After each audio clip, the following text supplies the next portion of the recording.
রাজ্যে প্রায় সর্বত্র তৃণমূল নেতাদের হিসাব বহির্ভূত সম্পত্তি নিয়ে চর্চা তুঙ্গে।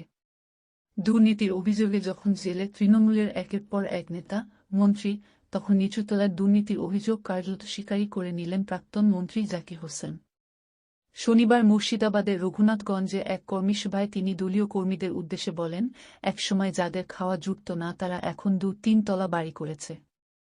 তার মানে তারা ২ নম্বরই করছে। রাজ্যে তৃণমূল নেতাদের আয় বহির্ভূত সম্পত্তি আর কোনো নতুন বিষয় নয়, কাউন্সিলর থেকে দলের সাধারণ সম্পাদক, সবার বিরুদ্ধেই অভিযোগ একই।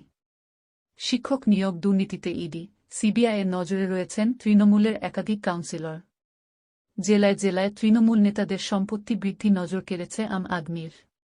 তা সে নন্দীগ্রামের শেখ সুফিয়ান হোক বা দমদমের দেবাশিস বন্দ্যোপাধ্যায়, শিক্ষাগত যোগ্যতা আর আয়ের উৎসের সঙ্গে তাদের বাড়ির মাপ মেলাতে পারছেন না কেউই।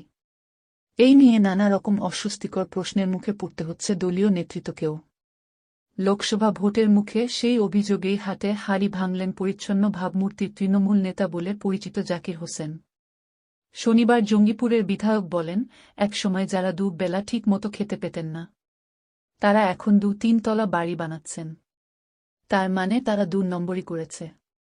আমি তাদের নামে অভিযোগ করব, প্রয়োজনে ব্যবস্থা নেব, এমনকি তাকে বলতে শোনা যায়, যারা এখন মেম্বার হয়েছে, আমি না থাকলে তাদের অনেকে ১,০০০ ভোটও পেত না, কারণ তারা মানুষকে শোষণ করে।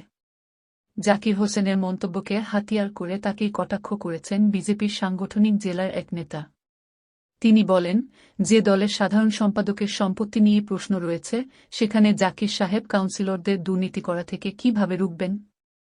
দুর্নীতিবাজ না হলে তৃণমূলের টিকিট পাওয়া যায় না, এটা সবাই জেনে গিয়েছে।